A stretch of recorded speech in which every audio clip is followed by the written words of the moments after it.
Selamat pagi Bapak Ibu, saudara-saudara yang terkasih di dalam Yesus Kristus. Terpujilah nama Tuhan jikalau di hari ini kita masih boleh diperkenankan untuk menyembah Bapa kita.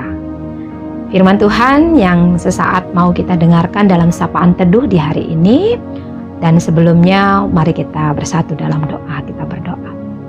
Bapa dalam surga, terima kasih buat hari ini. Atas berkat-Mu kami boleh menerima kebaikan Tuhan kembali. Firman-Mu hendak kami dengar, sebentar lagi Tuhan berkati agar kami boleh mengerti. Terkhusus hamba-Mu yang menyampaikannya akan firman-Mu ini, agar benar-benar boleh kami pahami. Terpujilah nama-Mu, di dalam nama Yesus Kristus kami telah berdoa dan bersyukur hanya kepada Tuhan. Amin. Roma 12 ayat 2. Demikian firman Tuhan untuk kita di hari ini. Janganlah kamu menjadi serupa dengan dunia ini, tetapi berubahlah oleh pembaharuan budimu, sehingga kamu dapat membedakan manakah kehendak Allah, apa yang baik, yang berkenan kepada Allah, dan yang sempurna.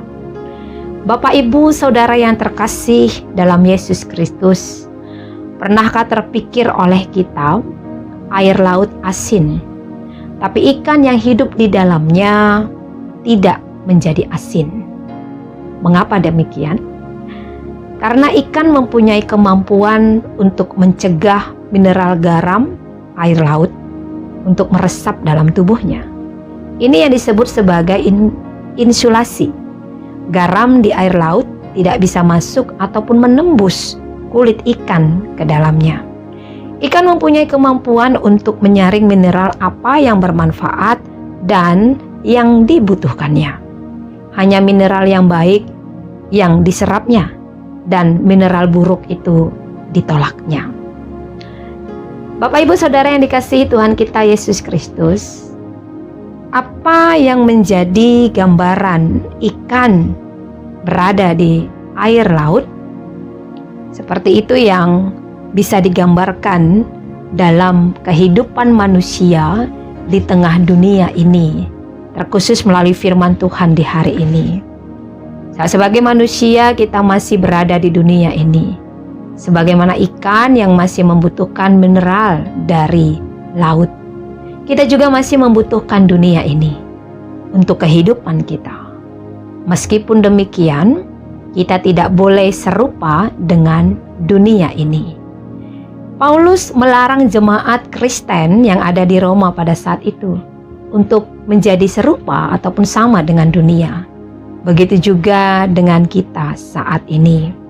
Serupa dengan dunia berarti memperlihatkan atau banyak menawarkan hawa nafsu, keinginan-keinginan daging yang bisa mempengaruhi kehidupan orang Kristen jatuh di dalam dosa. Hal ini yang diingatkan Paulus pada masa itu. Walaupun kehidupan orang-orang Kristen pada saat itu benar-benar sangat tertekan. Keimanan mereka harus dipertaruhkan dengan nyawa mereka sebagai orang yang percaya. Begitu juga dengan kebiasaan-kebiasaan hidup di sekitar mereka. Tapi dalam hal ini Paulus mengingatkan agar jangan mereka berperilaku seperti itu. Seperti ada yang di sekitarnya, ataupun bisa dikatakan ketika orang melakukan yang tidak baik dalam hidupmu, bukan berarti engkau harus membalasnya. Karena engkau tidak serupa dengan dunia ini. Kita tidak serupa dengan dunia ini. Sebagai orang Kristen yang percaya kepada Yesus Kristus, maka kita dituntut untuk proaktif, yaitu seperti yang dikatakan Paulus, melakukan pembaharuan budi. Kenapa budi harus menerima ataupun harus dilakukan pembaharuan setiap saat? Karena budi berkaitan dengan akal pikiran. Dan budi berkaitan bagaimana sikap kita dan bagaimana kehendak kita yang harus dilakukan. Tapi untuk itu Paulus mengatakan itu terus harus dibaharui. Oleh apa? Kebenaran firman Tuhan. Hanya itu yang mampu untuk mengajari manusia, mengajari kita sebagai orang-orang percaya agar pembaharuan budi kita ataupun pola pikir kita, sikap kita, kehendak kita itu boleh berkenan seturut dengan kehendak Allah.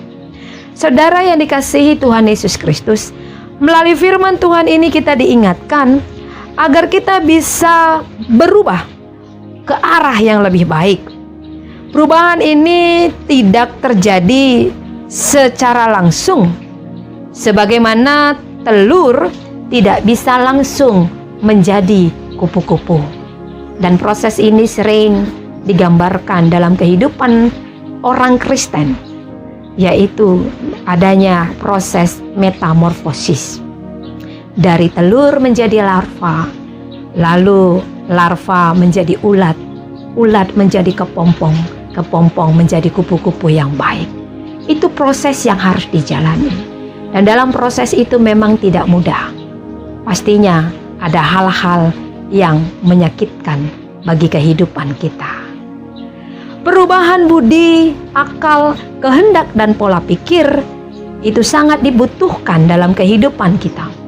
Agar setiap orang percaya, khususnya kita, yang mengaku Yesus sebagai juru selamat kita bisa lebih peka dalam membedakan mana kehendak Allah, mana keinginan pribadi.